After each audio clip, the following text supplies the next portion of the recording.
guys, నమస్తే. Welcome to my cooking channel Bhavani's ఘుమఘుమలు. ఇవాళటి special కొట్లాటలకి care of address అయిన మన తెలంగాణ స్టైల్ బోటి కూర. ఇలా ఎందుకంటున్నానో అర్థం అవ్వాలంటే ఫలక్నామా దాస్ మూవీ చూడాల్సిందే. ఆఫ్టర్ ఆల్ బోటి కూర కోసం ఇంత కొట్లాటనా అనుకునే వాళ్ళు మేబీ ఈ బోటి కూర ఇప్పటివరకు టేస్ట్ చేయలేదేమో. ఒక్కసారి టేస్ట్ చేస్తే మీకే అర్థమవుతుంది ఆ ఎమోషన్ ఏంటో. సో బోటీని ఎంత నీట్గా క్లీన్ చేసుకుంటే కర్రీ కూడా అంత టేస్టీగా అవుతుంది. ఈ పేర్ బోటీ ఆల్మోస్ట్ ఒక 2 kgs ఉంది.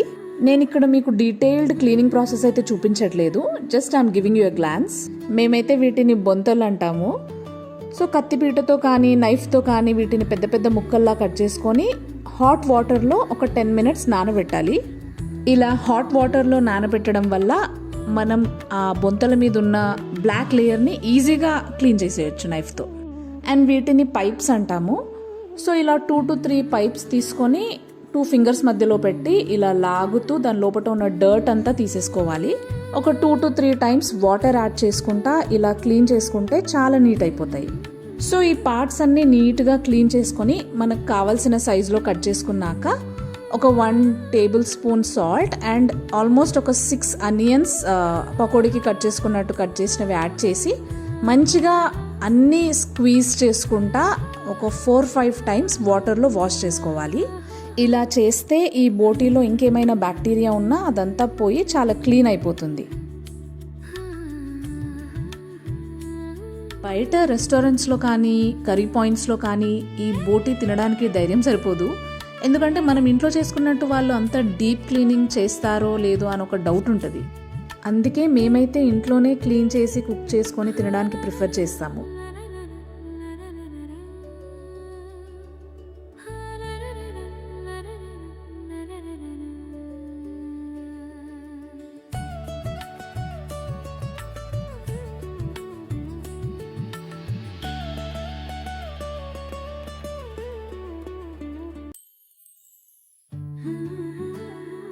ఈ క్లీనింగ్ ప్రాసెస్సే ఆల్మోస్ట్ ఒక 2 hours పట్టింది. పాపం మా నాన్నమ్మ చాలా ఓపికగా చేసింది.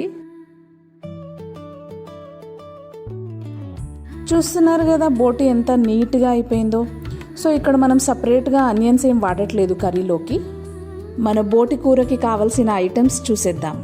క్లీన్ చేసి పెట్టుకున్న బోటీ విత్ ఆనియన్స్, పసుపు, ఉప్పు, ధనియాల పొడి, కారం, హోల్ గరం మసాలా పొడి, అల్లం పేస్ట్, టొమాటోస్, పచ్చిమిర్చి అండ్ కొత్తిమీర. ఓ బై ది వే చెప్పడం మర్చిపోయా, నేను ఈ వీకెండ్ మా మమ్మీ దగ్గరకు వచ్చా. సో మా మమ్మీ చేసే స్పెషల్ బోటీ కర్రీ మీకు చూపిస్తాను. సో ఫస్ట్ ఒక కుక్కర్లోకి ఈ బోటీ వేసుకొని 1 teaspoon అల్లం పేస్ట్, 1 teaspoon పసుపు యాడ్ చేసుకొని మంచిగా మిక్స్ చేసి ఒక 15 minutes మీడియం ఫ్లేమ్లో లిడ్ పెట్టకుండా కుక్ చేసుకోవాలి.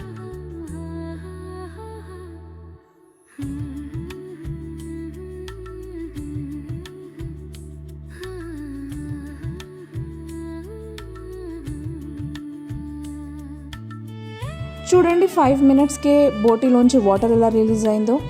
సో ఇప్పుడు ఈ వాటర్ అంతా ఆల్మోస్ట్ 80% ఇంకిపోయేంత వరకు మనం కుక్ చేసుకోవాలి. సో ఒక 10 minutes మినిమం పడుతుంది ఈ వాటర్ అంతా ఇంకిపోవడానికి. సో ఇలా చేయడం వల్ల మనకి బోటీ నుంచి నీస్ వాసన అనేది రాకుండా ఉంటుంది. ఇప్పుడు ఒక 2 teaspoons అల్లం పేస్ట్ యాడ్ చేసుకొని ఉప్పు, కారం, పసుపు అండ్ ధనియాల పొడి కూడా యాడ్ చేసేసుకుందాము. ఆల్మోస్ట్ ఒక 8 teaspoons కారం, 8 teaspoons ఉప్పు, 2 teaspoons ధనియాల పొడి అండ్ 1 teaspoon పసుపు యాడ్ చేసాము. సో మీ టేస్ట్కి తగ్గట్టు మీరు స్పైసెస్ అడ్జస్ట్ చేసుకోండి. నెక్స్ట్ ఆయిల్ యాడ్ చేసుకుందాము. ఇది 2 kgs బోటీ కాబట్టి ఆల్మోస్ట్ ఒక 8 tablespoons ఆయిల్ వేసుకోవాలి. నాన్ వెజ్ కర్రీస్లో ఆయిల్ తేలేటట్టుంటేనే ఆ టేస్ట్ అండ్ ఫ్లేవర్స్ వస్తాయి. ఒకసారి మంచిగా కలుపుకొని ఒక 5 minutes కుక్ అవ్వనివ్వాలి. ఇప్పుడు ఒక 3 tomatoes సన్నగా కట్ చేసినవి, 5 పచ్చిమిర్చి స్లిట్ చేసినవి అండ్ కొద్దిగా కొత్తిమీర యాడ్ చేసుకొని మూత పెట్టి మగ్గనివ్వాలి. చూడండి టొమాటోస్ ఎంత మంచిగా మగ్గిపోయాయో.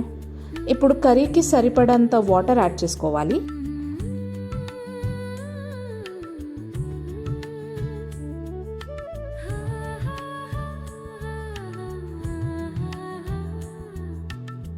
ఒక పెద్ద గ్లాస్ వాటర్ యాడ్ చేసుకొని ఒకసారి మంచిగా అన్నీ మిక్స్ అయ్యేలా కలుపుకొని కుక్కర్ మూత పెట్టి విజిల్ పెట్టేసి ఒక 8 విజిల్స్ వచ్చేంత వరకు కుక్ చేసుకోవాలి. అండ్ ఇంకోటి, ఈ మధ్య కొన్ని మటన్ షాప్స్లో ఆల్రెడీ బోటీని కట్ చేసి పెట్టి అమ్ముతున్నారు. అదైతే అస్సలు కొనకండి. ఆ క్లీనింగ్ ప్రాసెస్ అయితే చాలా టఫ్గా ఉంటుంది. బోటీని నీట్గా క్లీన్ చేసినాక కట్ చేయడం ఈజీ. అదే ఆల్రెడీ కట్ చేస్తున్న బోటీని క్లీన్ చేయడం అంటే అది నెవర్ ఎండింగ్ ప్రాసెస్. ఇప్పుడు స్టీమ్ అంతా పోయినాక కుక్కర్ మూత ఓపెన్ చేసుకోవాలి. ఘుమఘుమలాడుతుంది. మళ్ళీ స్టవ్ ఆన్ చేసుకొని ఒక 2 tea spoons whole garam masala పొడి యాడ్ చేసుకొని ఒకసారి మంచిగా కలుపుకొని 5 మినిట్స్ కుక్ చేసుకోవాలి.